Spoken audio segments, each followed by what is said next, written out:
God's mercy is new every morning. And God deserves it all. You know, that song, Prophet Jeremiah saw the devastation of Jerusalem. But in spite of that, he said, God's mercy is new every morning. Church, we will now we'll be continuing our preaching series for this month of January. And our theme of the month is God's righteousness grasped and expressed in His people's lives. And our key passage is taken from Romans chapter 13, verses 1 to 7. And it has a title, Submission to Governing Authorities. So, we've been through 11 chapters of the book of Romans. And what did we find out? We have discovered that humanity has a problem of sin. Everyone is immoral. Every man's thoughts is evil. Sinfulness is pervasive and all around. That's why Apostle Paul says in his book, in Romans, he said, "For all have sinned and fall short of the glory of God." We were justified. We all know that we were justified by faith in Christ Jesus because of God's mercy. So both Jews and Gentiles receive righteousness through faith and not by works. So from chapter 1 to chapter 11, this is what Apostle Paul is saying about sin, about God's justification, and about God's righteousness. And from chapter 12, we will start the chapter with life's application. It is Christian living in a fallen world, how we live out our faith in this corrupt world. That's why in the first week of January, our preacher there says that, "Do not conform to the pattern of this world, but be transformed in the renewing of your mind." And also last week, our preacher says, we should show genuine love, hate what is evil, live in harmony with one another. Do not repay evil with evil. Bless those who persecute you. Bless and do not curse. Do not take revenge. And overcome evil with good. We should take note of these things that Apostle Paul has said because it has a connection to to God's message for today. So, as I said, our key passage is found in Romans chapter 13, verses 1 to 7. May I ask the congregation to stand up? Let's read together Romans chapter 13, 1 to 7. 1, 2, 3, go. "Let everyone be subject to the governing authorities, for there is no authority except that which God has established. The authorities that exist have been established by God. Consequently, whoever rebels against the authority is rebelling against what God has instituted. And those who do so will bring judgment on themselves. For rulers hold no terror for those who do right, but for those who do wrong. Do you want to be free from fear of the one in authority? Then do what is right, and you will be commended. For the one in authority is God's servant for your good. But if you do wrong, be afraid. For rulers do not bear the sword for no reason. They are God's servants, agents of wrath to bring punishment on the wrongdoer. Therefore, it is necessary to submit to the authorities not only because of possible punishment, but also as a matter of conscience. This is also why you pay taxes, for the authorities are God's servants, who give their full time to governing. Give to everyone what you owe them. If you owe taxes, pay taxes. If revenue, then revenue. If respect, then respect. If honor, then honor. Let's come to the Lord in prayer. Lord, thank you, Lord, for giving us a brand new day, Panginoon. We ask you, Lord, to open our hearts and our minds to receive your message for today, Panginoon.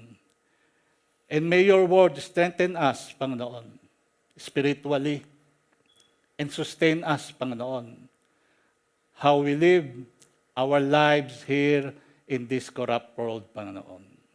Thank you, Lord, and all praises to you in Christ Jesus' name. Amen. You may take your seats now, mga kapatid. So, the main theme of chapter 13, verses 1 to 7 is submission to governing authorities. And from the title itself, it has controversies. This message is somewhat controversial. And we have to answer some tough questions in regard to this matter. So, submission to governing authorities. Are Christians compelled to blindly obey the civil government that commit evil? Are we blindly to obey the civil government that persecute Christians? Are we to obey the civil government that defies our Christian values? What if a government, just like in the time of Jesus, where Herod declares an order to kill all newborn children for some political reason? Would you approve of that? Approve ba kayo na a government commits infanticide? Or do you approve sa a local government in the Philippines where a local government official, a mayor, ordered the butchery of journalists who are just there to cover the local election? So, surely, just like I know, and anybody else heard this news, surely we will revolt against it. What if a government says that all Christian worship services from now on will be banned? There will be no Christian worship services. Are we going to comply with this government edict? Or what if you're living in a country where same-sex marriage is allowed and the use of cannabis is legal? Would you conform to such laws?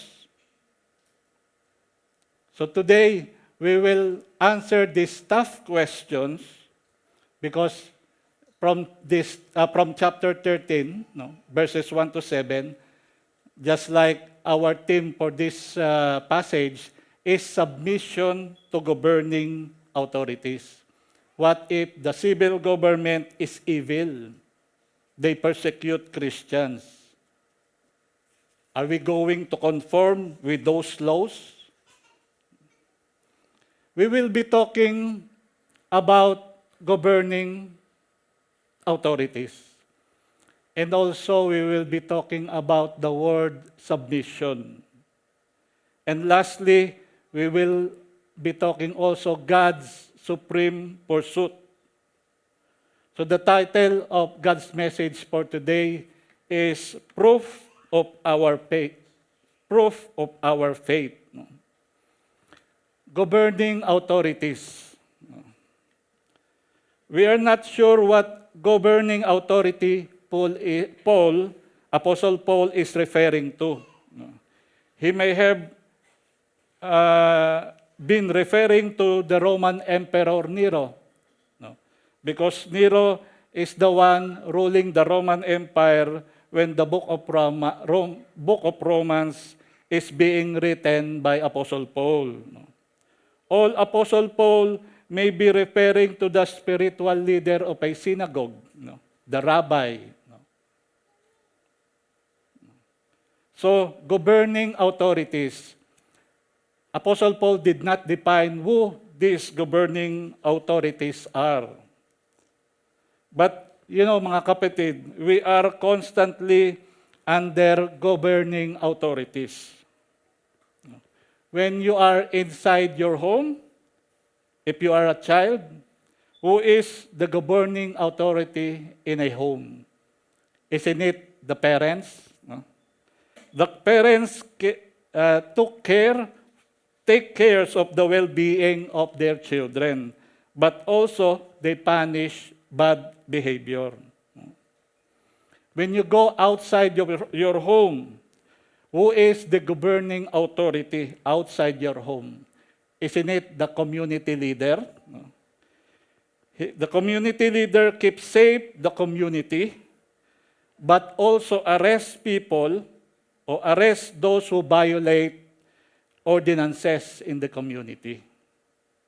When you take public transportation, maybe a taxi, a bus, or you may be using your own car. We are under authority of the national government's transportation department. They make sure roads are safe, but also apprehend traffic violators. Or if you're going for a vacation, so you went to the airport, and what governing authority will handle you? Of course, these are the airport authorities. They prevent violations like human trafficking or smuggling. And when you hop on the airplane, when you're inside the airplane, you are under the authority of the pilot and the aviation department. The pilot makes sure the plane is safe, and the authorities may incarcerate those who smoke inside the toilet. We know that when you ride a plane, there is a federal ordinance that smoking inside the toilet of the plane is prohibited.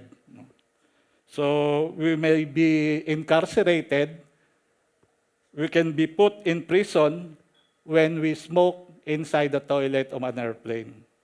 So we are constantly under the authority of someone in our lives. Apostle Paul says that the governing authorities is established by God. When Jesus is before Pilate, Pilate says to Jesus, "Do you not know that I have the authority to set you free or to have you crucified?" And Jesus looks back at him and says, "You would have no authority over me if it were not given to you from above." I remember also a former mayor of Makati in the Philippines who ran for the highest office in the land. It was a decade ago. And after the elections, this former mayor has a vast political machinery. He has sure votes for every region in the Philippines. But after the election, he lost. And he said, when interviewed, becoming president is destiny. That is a secular term, destiny. But as far as God is concerned, He controls the destiny of presidents, He controls the destiny of kings. just like in Daniel chapter 2, verse 21, it says, He changes times and seasons, He removes kings and set up kings. He gives wisdom to the wise and knowledge to those who have understanding. It means God controls history and world events. He put kings in office and removed kings in office. So God establishes governing authorities. No? God's institution of leaders and rulers applies to all, whether good or bad. Kaya po, God instituted governing authorities. Just like marriage, no? In Genesis, God instituted marriage. No? Whether the couple are good or bad, or whether they will be good parents or bad parents, no? But the institution of marriage is God's idea. The same thing here, the institution of governing authorities is God's idea. So God established governing authorities, whether they are good or bad.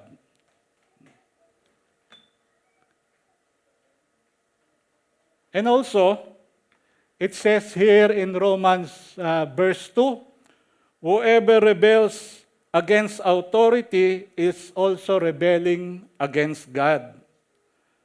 Rulers are in their seats of power to uphold God's moral law, whether they know it or not. Governing authorities serves God's purpose. The same thing in verse 3, it says, For rulers hold no terror for those who do right, but for those who do wrong. Authority itself is in the service of God's moral law, expressed in the words right or wrong. Rulers hold no terror for those who do right, but for those who do wrong. There are the words right and wrong, and that is God's moral law. The might or the power which the authorities have in their possession enforces right or the good. In verse 3 it says, Do you want to be free from fear of the one in authority? Then do what is right, and you will be commended. So there, you see again the word right, and that is the moral law of God. So good behavior is praised when judgment is taken by the civil authority. Verse 4 says, For the one in authority is God's servant for your good. So bad behavior is punished when somebody have done wrong. So the state or the civil government does not define right or wrong. It is God who does. God uses the authorities to reward the good and penalizes the bad.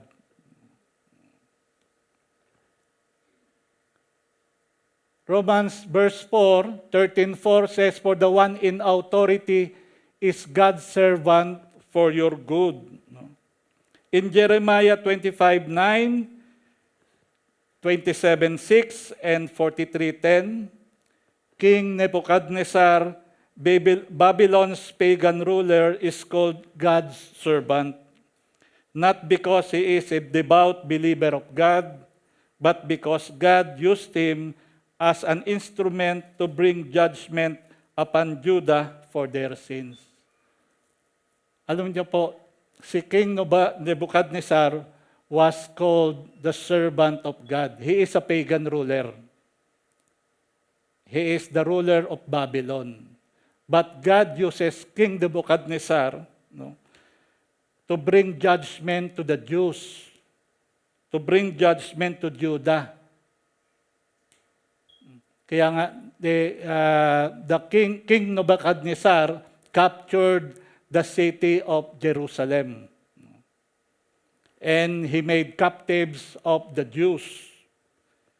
And he brought all the Jews there in Babylon. See, King Nebuchadnezzar, a pagan leader, was called God's servant.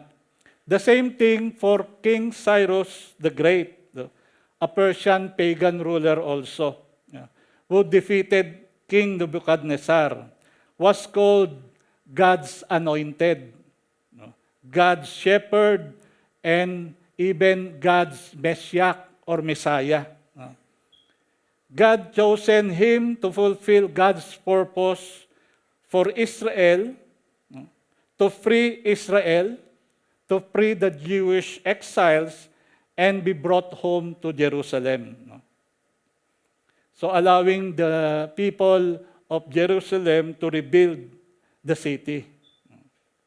So these pagan rulers was used by God to serve God's purpose. They were called God's servant.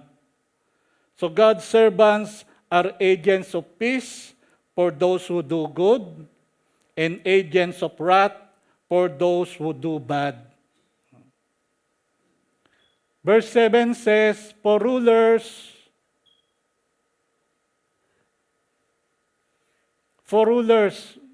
4, for rulers do not bear sword for no reason. It means governments have God-given authority to use force. The word sword symbolizes law enforcement. The word sword symbolizes punishment to maintain order, to punish evildoers, and protect the innocent. They may even use coercion for the common good. So rulers, civil governments are God's servants to execute justice. Governing authority is a great gift of grace for the world. It is good for us. Evil will wreak havoc to the world if there were no civil authorities to restrain them. I remember a news in the Philippines, a terrorist gang sieged a community in southern Philippines. They besieged the community and overpowered the local government there. And they ruled the area for days because there were no civil authorities who were forcibly removed from power. And these criminals were in a killing spree. The National Army of the Philippine government were a few days late before they regained control of the local, of that region. See, God uses pagan rulers, God uses those whom we can call evil governments, to serve God's purpose. So, what will be the world look like if there will be no civil governments? So the example I have given is only a snapshot of what the world would look like if without civil government. So civil authority is God's servant for our good. Submission. This is the word that somehow answers the question, are we always going to obey civil governments even if they are evil? And the answer to that is in the word submission. Verse 1 of Romans chapter 13 says, "Let everyone be subject to the governing authorities." Other translation of the word subject is to submit or submission. And Paul seems to speak in such sweeping, unqualified, and absolute statement. Apostle Peter wrote the same thing in his book, 1 Peter 2:13.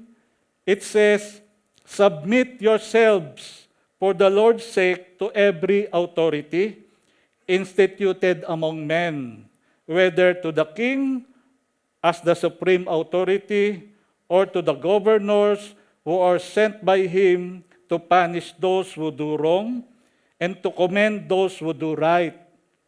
For it is God's will that by doing good you should silence the ignorant talk of foolish men." So Apostle Peter as well as Apostle Paul nag-agree when it comes to the relationship of us all to the civil government. We should submit to the civil government. But the word submit used by Apostle Paul and Apostle Peter has a Greek equivalent. They did not use the word hupakowo. No? It means to obey, no? Or to follow a command as a subordinate, but they choose not to use this word.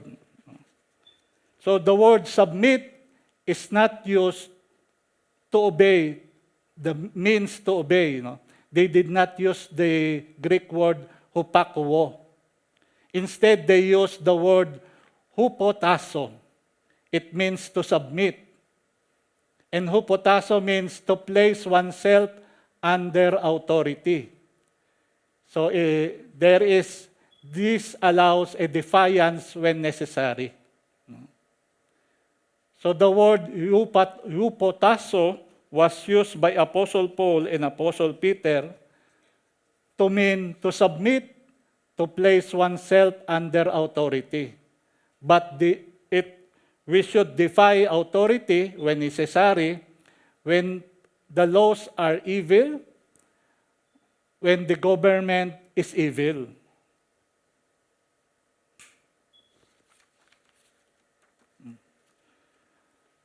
So submit to the authorities not only because of possible punishment, but also as a matter of conscience. In other translation, verse 5 reads, "Submit to authorities for God's sake." No? Submit out of reverence for God, no? Not the reverence for the ruler. We will submit to authorities not because of the authorities' rule, but because of God, for God's sake. Submit out of reverence for God. God is the final authority. So in verse 7, it says, "Pay taxes, whom taxes are owed, revenue to whom revenue is owed, respect to whom respect is owed, honor to whom honor is owed." So therefore, in many areas of our lives, we can say we should follow speed limits imposed by civil authorities. We should follow building codes. We should pay license fees. We should not allow our cars to have those loud mufflers. We should fasten our seat belts when we are in the car. We should not park in no parking areas. No? And many things in our lives. No? Because these were decreed by civil authorities and we owe it to them. Just like what Jesus And the Pharisees, when the Pharisees asked, when the Jews asked Jesus about paying taxes to Rome, Jesus said, "Give me a denarius coin." And after Jesus has received that denarius coin, he said to them, "Whose image bears this denarius coin?" And they said, "It was Caesar's." And Jesus said, "Give to Caesar what is Caesar's, and to God what is God's." So submit to authorities because we owe it to them. And the civil authorities were established by God. So the argument of the text is clear. Submit to civil authority because it is instituted by God. Because it is good for us. We were blessed by God because God uses civil authority to restrain anarchy, to restrain mob rule, to restrain vigilante justice, and other evils of the world. But mga kapatid, this is not the dynamics of the world. Historically and biblically, we know that civil authorities do not always reward the good and punish the bad. What happens is the opposite. Civil authorities reward the bad and punish good behavior. And Paul knows that civil authorities are not just a terror for bad conduct, but they are also a terror to good conduct. Civil authorities kill Christians, just like Jesus said as they would. In Luke 21:12-16, he said, "You will be brought before kings and governors for my name's sake, and some of you will be put to death." So it is not always, the civil authorities are for our own good. But in this real world, the dynamics is different. Sometimes, reward is given to those who had bad behavior and punish good behavior.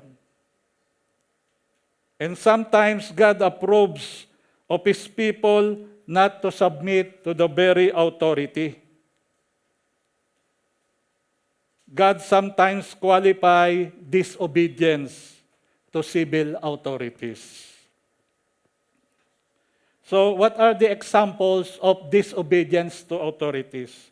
If you read Daniel chapter 6, verses 6-10, when the satraps came by agreement to the king to establish an ordinance that whoever makes petition to any god or man for 30 days, except to the king, will be cast into the den of lions. So when Daniel knew that the document had been signed, he went to his house where he had windows in his upper chamber and opened it toward Jerusalem. And he got down upon his knees 3 times a day and prayed and gave thanks before God, as he had done previously.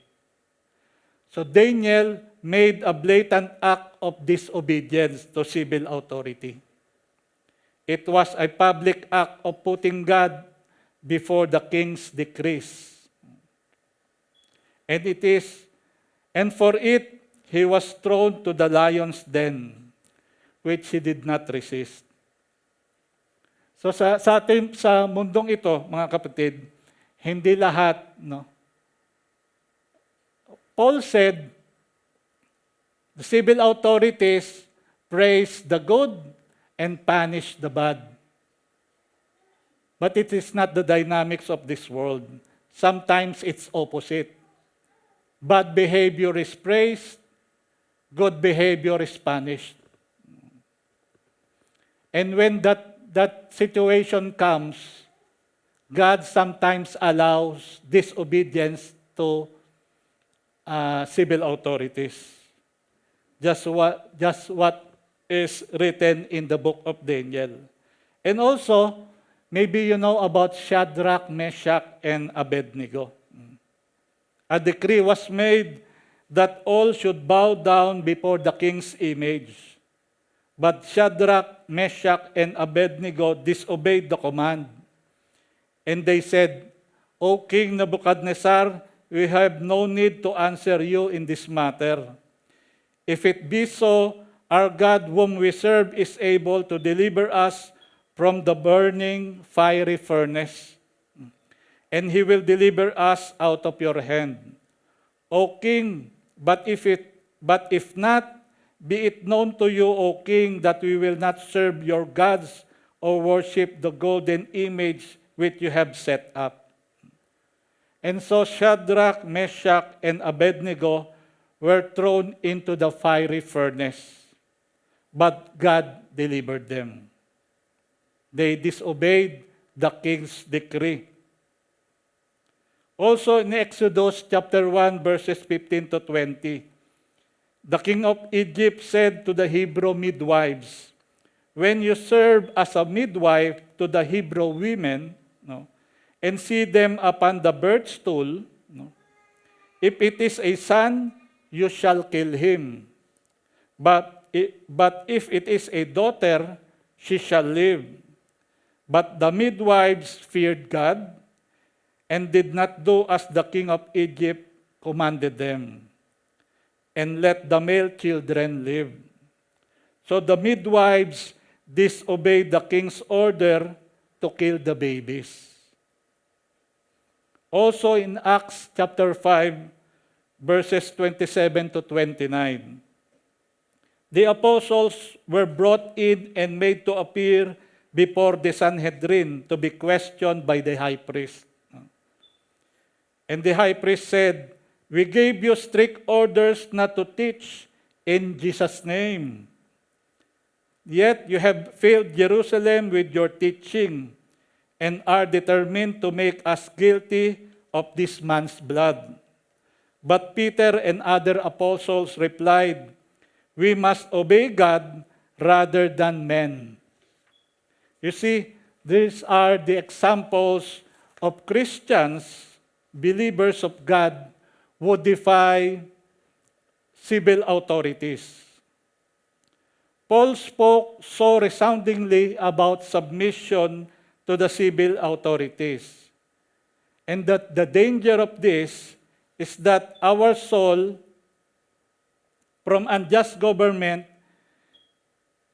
is nowhere as great as the danger to our soul from the pride that kicks in against submission. No mistreatment or unjust law has ever sent anyone to hell, but pride and rebellion is what sends everyone to hell who doesn't have a Savior. Sinasabi lang dito mga kapatid na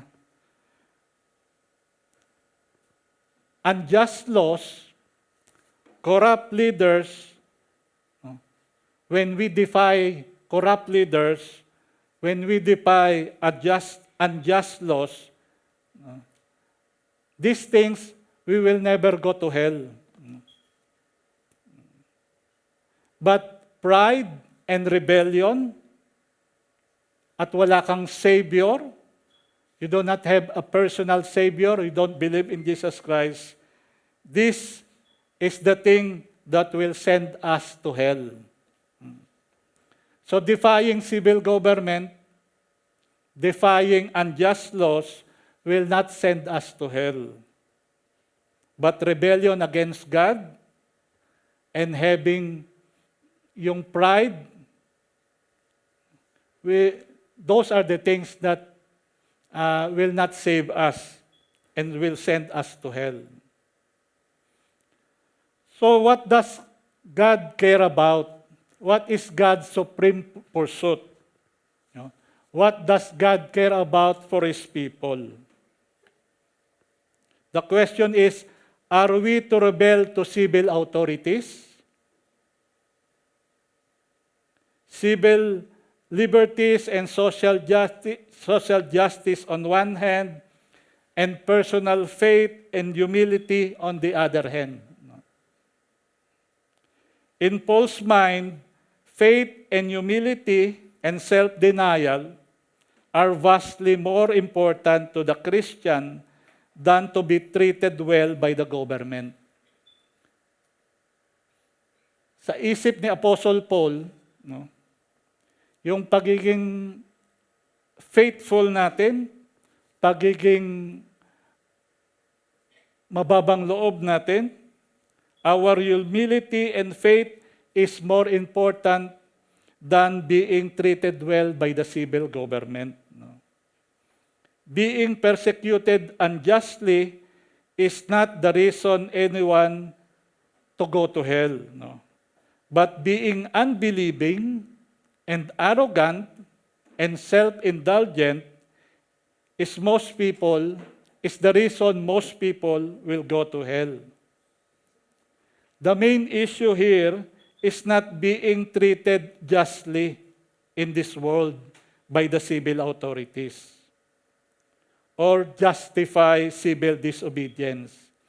The main issue of Paul is trusting Christ, being humble, and denying ourselves for the glory of Christ and the good of others. So what does God care about for His people? Hindi yung pagde-defy natin sa mga unjust laws. Hindi yung pagde-defy natin sa mga corrupt leaders. God cares about this one.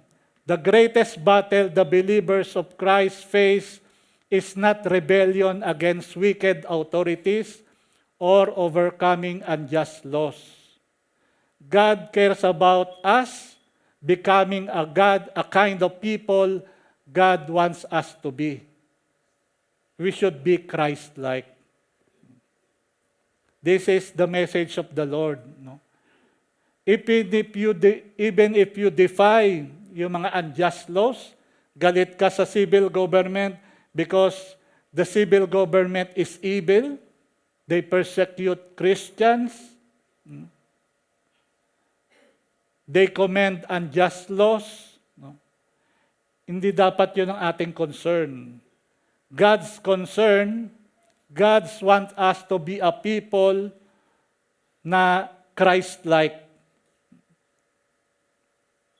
So, civil disobedience, defying the decrees, the laws of the civil government, hindi po yon ang concern ng ating Panginoong Diyos.